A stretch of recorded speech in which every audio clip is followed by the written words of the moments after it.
So these particular pigments are more transparent than, some oil colors have a different opacity. And I have been really using these transparent colors a lot as I'm thinking about light and water.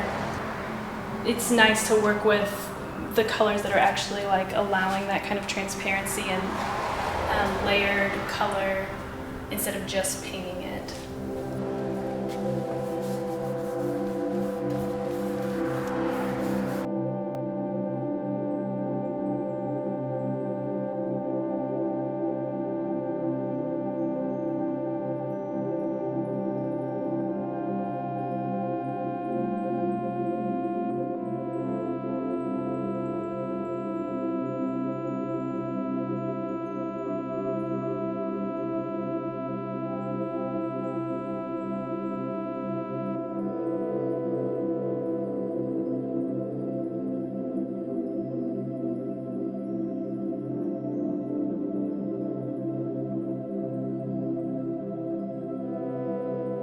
This is based on a collage. The sort of back image, this like oval within and then another oval on top of it, come from these collages I've been making for like 7 or 8 years now.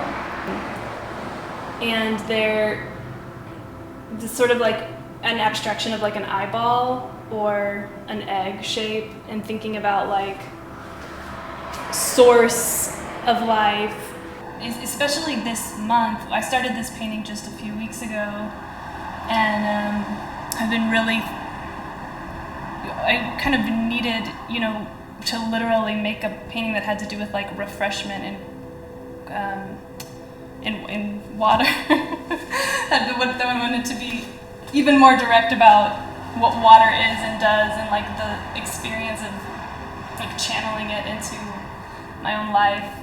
I think given the moment that we're in, the toughness of it and the sadness of it and the grief. I'm always painting water. There's always like, usually in almost every painting that I have, there's some, even if it's just one droplet. This painting, I felt like everything needed to be water, that it's like a whole world of water, a whole multiple layers and experiences of water. So it's like this distorted, weird collage that's the egg and the eye, and then also this fountain that's flipped on another side coming out, and then an idea that there's like eyes further back that are spilling into this.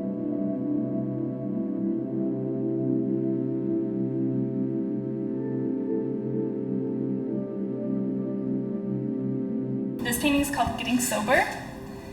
The idea for this painting came from like putting these 3 photographic references that I was looking at just together in this way. To me, what that was very literal. It was like there's going to be this one picture at the bottom, and then these 2 that were side by side, and I wanted to kind of like make a divided like picture plane almost with this like this shape.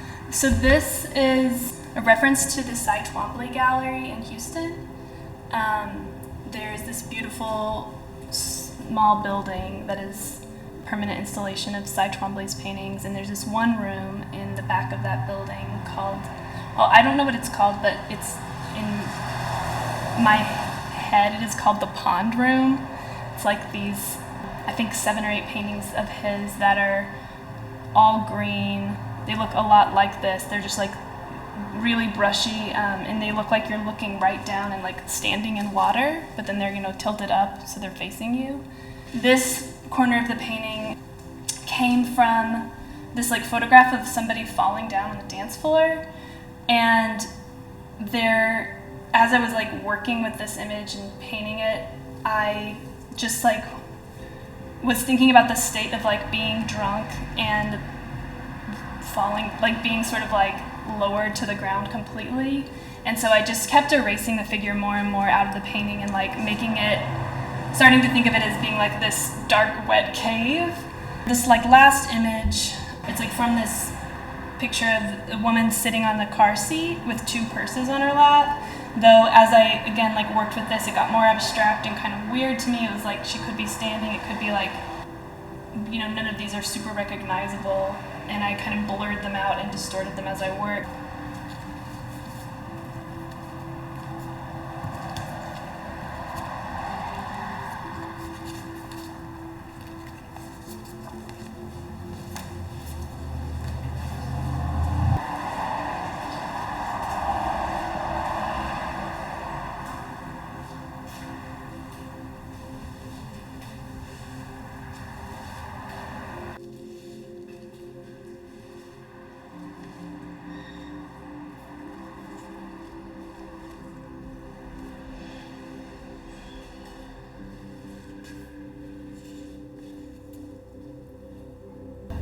The idea of these is not to be so crafty or nice, like they're supposed to be sort of like very fast and kind of stupid.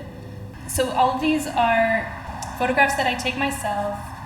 They're prints from, pictures from my phone. I have been, since for the past, 5 years or so, every few months I'll go through photographs I've taken and have 70 or 80 up to a couple hundred printed at once.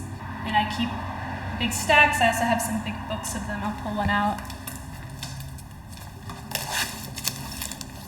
that I sort and use as kind of a way of journaling.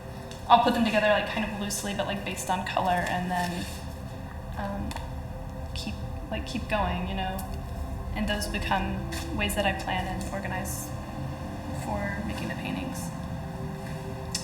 So these are some of the same collages I was talking about on the table, where it's just really fast, kind of repetitive things that I find in the photographs. This particular little collage they're all in this structure of a column, which initially with me began as this idea of making a measurement of a wall, so that one was specific to a certain height of this one wall.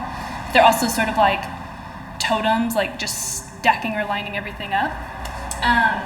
This one is all hands, and then hands that are holding dogs. This one is all different kinds of little sparks of light, or kind of clocks, calendars. It gets more abstract and kind of weird than that, but there's a lot of light at night, and then light turning into day, turning into the sun. And this column is the first one that I made of these collages. It's the height of the studio I was in before this current one. So that studio had a lot of kind of emotional, sentimental meaning for me.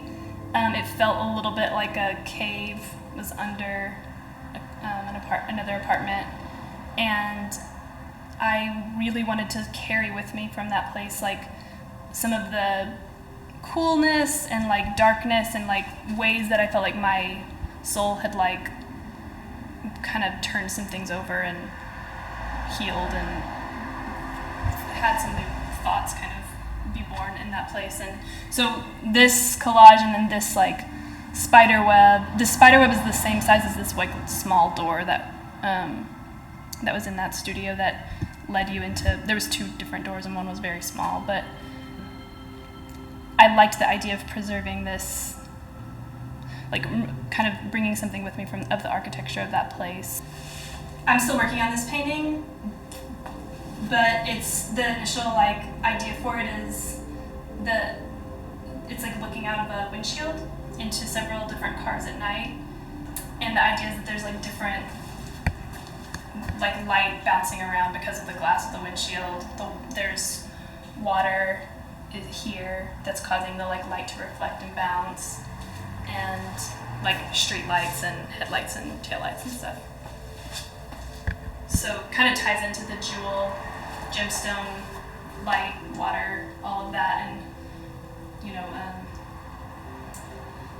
really into these dark blacks, blues, purples, and kind of the way they you can see into them and read shapes, but also they're covering up what's there too.